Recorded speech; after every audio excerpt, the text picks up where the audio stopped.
Welcome to bird media. నేను మీ పవన్ కృష్ణమూర్తి. బయట బాగా గట్టిగా చక్కర్లు కొడుతున్నటువంటి ఒక వార్త.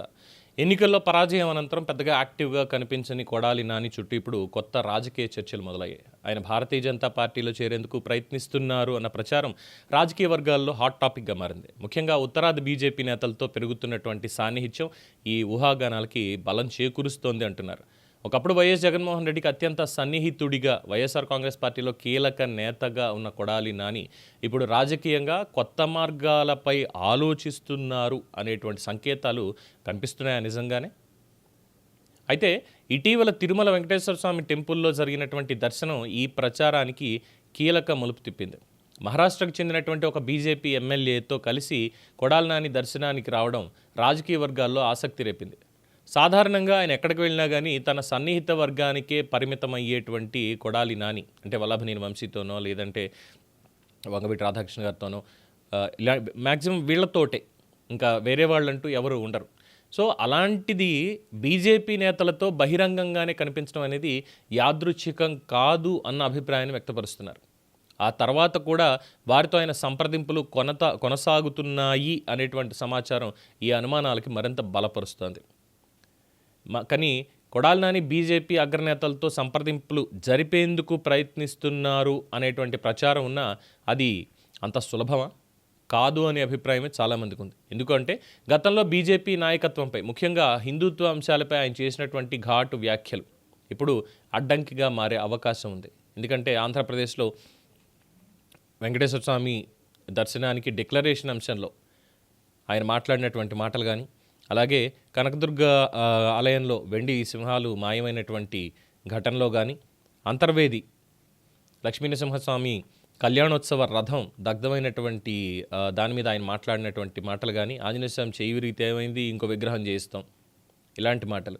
సో ఇవన్నీ కూడా అడ్డంకిగా మారే అవకాశం ఉంది. ముఖ్యంగా ఏపీ బీజేపీ నేతలు ఖచ్చితంగా వ్యతిరేకిస్తారు అనేటువంటి అభిప్రాయం. కాబట్టి కేంద్ర నాయకత్వం నుంచి ఈ చర్చలకి వెంటనే గ్రీన్ సిగ్నల్ వచ్చే అవకాశాల మీద కూడా సందేహాలు చాలా వ్యక్తం అవుతున్నాయి. రాజకీయాల్లో శాశ్వత మిత్రులు, శాశ్వత శత్రువులు ఉండరు అనే నానుడి. ఎందుకంటే తెలుగుదేశం పార్టీలో ప్రస్థానం మొదలుపెట్టి హరికృష్ణ గారి అనుచరుడిగా, ఆ తర్వాత గుడివాడ ఎమ్మెల్యే టికెట్ తెచ్చుకొని రాజకీయంగా తన ఉనికికి బీజం వేసినటువంటి తెలుగుదేశం పార్టీని వదిలేసి వైఎస్ఆర్ కాంగ్రెస్ పార్టీలో జగన్మోహన్ రెడ్డి గారితో కలిసి చేరిపోయి అక్కడి నుంచి తెలుగుదేశం పార్టీకి వ్యతిరేకంగా ఏ విధంగా మాట్లాడుతున్నారనేది మొన్నటిదాకా చూసుకుంటూ వచ్చాం. అండ్ ఆఫ్టర్ దట్ ఇప్పుడు ఇందాక చెప్పినట్టుగా రాజకీయాల్లో శాశ్వత మిత్రులు, శత్రువులు ఉండరు అన్నటువంటి పాయింట్ ప్రకారం ఇప్పుడు తన రాజకీయ ఉనికిని కాపాడుకునేందుక లేదా ఆయన మీద నమోదైన కేసులని పక్కన పెట్టించుకునేందుక ఈ కొత్త మార్గాలను అన్వేషిస్తున్నట్టుగా కనిపిస్తోందంటున్నారు.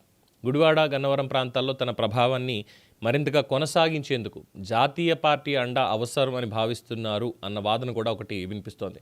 ఒకవేళ నిజంగానే ఆయన బీజేపీ వైపు అడుగులేస్తే అది వైఎస్ఆర్ కాంగ్రెస్ పార్టీకి ఒక పెద్ద షాక్ కిందే భావించాలి.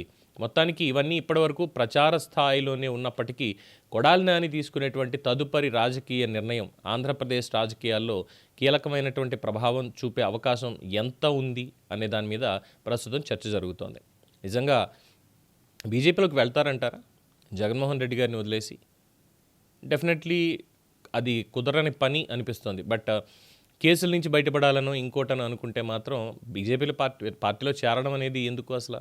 ఎందుకు అంటే స్పష్టమైనటువంటి ఎగ్జాంపుల్ వైఎస్ఆర్సీపీలోనే కనిపిస్తోంది. జగన్మోహన్ రెడ్డి గారి అక్రమాస్తుల కేసుల మీద కావచ్చు, లేదంటే ఆంధ్రప్రదేశ్లో నమోదవుతున్నటువంటి కేసులో ఇప్పటివరకు ఎటువంటి అరెస్టు జరగకపోవడం అనేది చాలా క్లియర్. 5 ఏళ్లలో చేసినటువంటి విధ్వంసానికి ఇప్పటికీ కూడా మరి పైనుంచి ఆదేశాలు ఉన్నాయా అంటే అనధికారికంగా జగన్మోహన్ రెడ్డి గారే ఎన్డీఏ కూటమిలో భాగంగా ఉన్నారు.